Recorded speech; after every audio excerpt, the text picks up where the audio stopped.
did we manage to accomplish every goal that we have set for the year?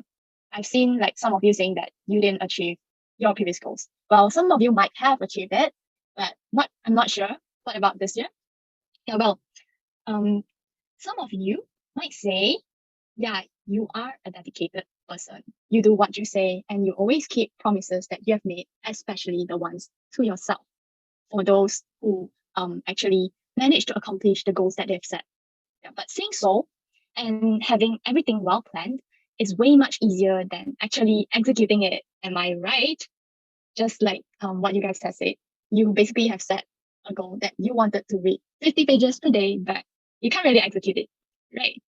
So pretty sure it's because there were days when you felt overwhelmed and wanted to take a break from whatever you're up to. And there were also days when your long lost friend asked you out for dinner out of the blue. So these are the things that we can't control and that disrupt your initial planning, just like the enzyme inhibitors if you are a bio student. Yeah. So let's say you wanted to do 5 past year questions each day, but when your friend asked you out for the sought after Hai Di Lao, which is a hot pot shop, yeah, maybe your friend asks you out for dinner, you go out with him or her, and after that you feel tired, and consequently you'll tell yourself, oh yeah, it's okay lah, I'll just do it tomorrow. I'll just do the maths past year questions tomorrow. I'm not saying that resting is equivalent to slacking off, but it's prominent that you're off your course, right?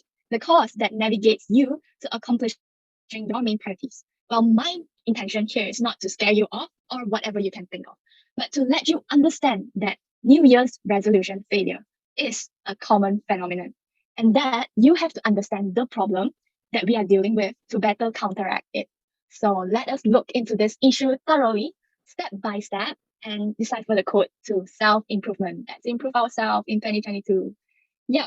So to give you a better idea of today's workshop, let's see what are the takeaways. So today we have 2 main goals, only 2. One is to share with you guys the miraculous 3-step module, and then we'll dive further down into what exactly are the steps in which the SMART goals are incorporated. So SMART goals. You'll be learning about SMART goals, and it's a fancy name, isn't it?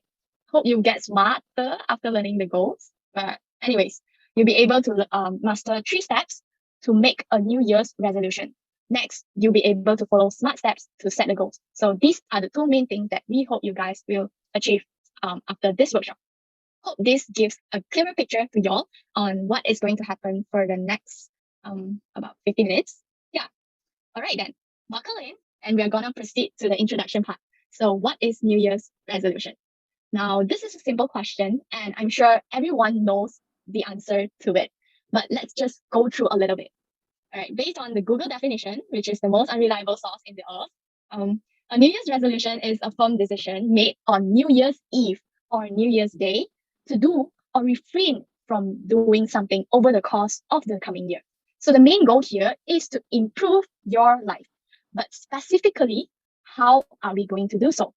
Of course, you'll have to identify what you want to acquire and a solid plan for the execution part. But still, how to make it more realistic and achievable? All right. First, we would like to introduce you the 3 steps module of goal setting. So the first step is to reflect on yourself. Next, be courageous enough to step out of your comfort zone. And lastly, is the use of SMART goals. So these are the 3 steps that we are going to share with you guys. Now, without further ado, we'll proceed to the first step. So the first step is where you recall about what you have done for the past year. Okay, so let me share a tad bit of my own reflection with you guys first before we start. So a few of the big events in my life for the past year, which is 2021, were SPM, applying to college, and deciding which program or course to involve in. From here, I'll just pick the most relevant ones to my current life right now. In retrospect, I was struggling the most when I was deciding which program to involve in. I don't have a clear and specific direction on which trajectory I'm taking. Basically, I don't know which program to choose and what I'm going to do for the coming years. And so I went on my research journey, digging deep into every pre-university course that's available to see which suits me the best. Of course, I did further research on the field that I thought I might be interested in and wrote down all the pros and cons on a piece of paper. I tried to envision how things will be like and the possibilities for each option. It was truly a tough decision to make, but writing down all my thoughts and digging deep into it allows me to make up my mind real quick. eventually I decided to go for A-levels. Yeah, that's pretty much it. Basically, what I've learned through this is that I have to always write down whatever I can think of when I can't make a firm decision and always find more about things that I can't really decide on.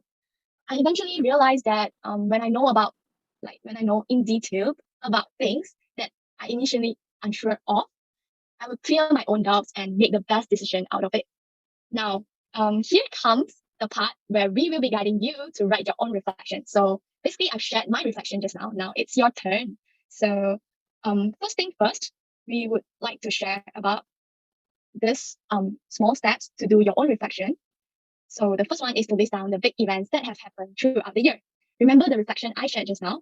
I did mention that some of the big events were SPM, applying to colleges, and deciding which program to involve in, right? So this would be the very first step I would like you guys to go on later. Secondly, feel free to note down your feelings as well. Like what is highlighted on the screen, I said I was struggling the most when I was deciding which program to involve in. So this would be the second thing I would like you guys to write down. So next, you could include the challenges that you have encountered and the solutions that you have come up with to overcome them. So I did mention that I don't have a clear and specific direction on which pathway I'm taking. And this to overcome this challenge, I actually wrote down my thoughts and also did research on that. And then I did write down the pros and cons as well on a piece of paper. All right. Next, you could consider the alternatives that could be taken by asking yourself why and how.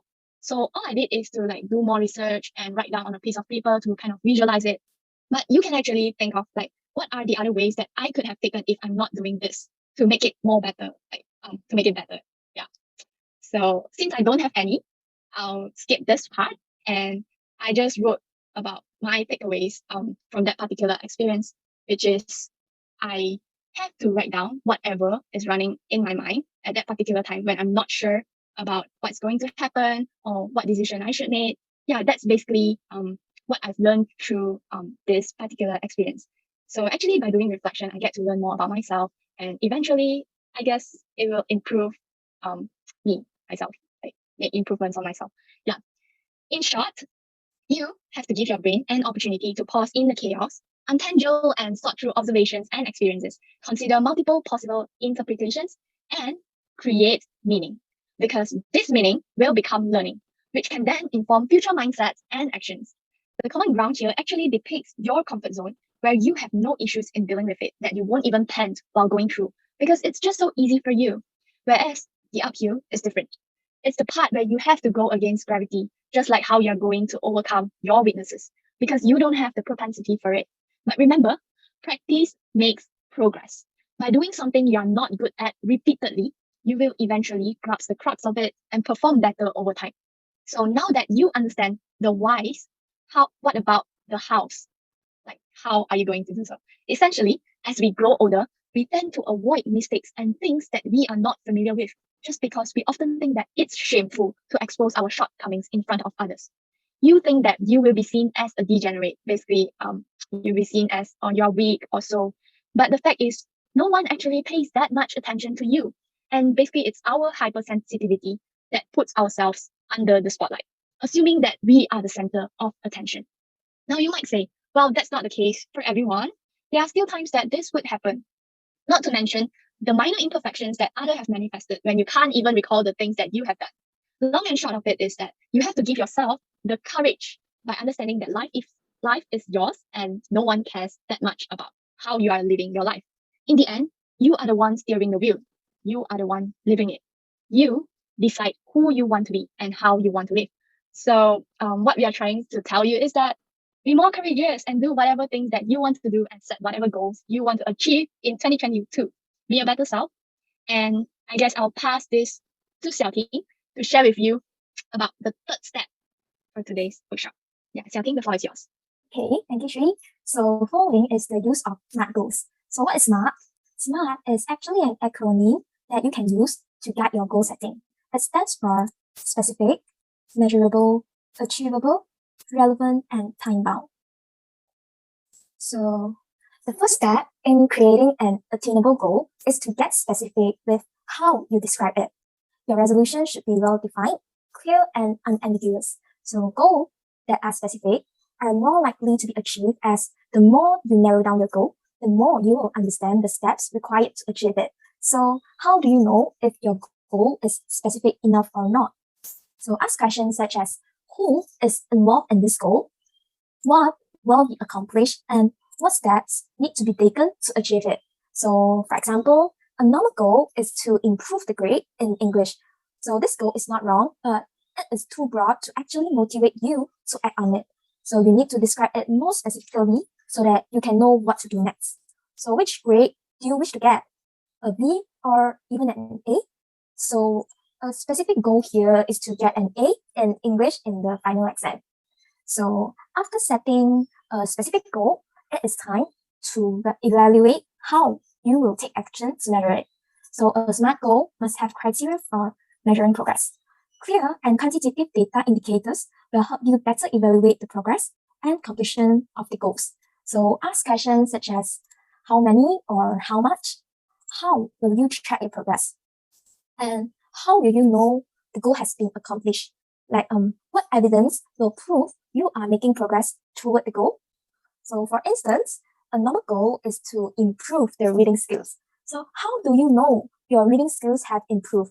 This can't be measured, right? So you need to add a set of data. Yeah.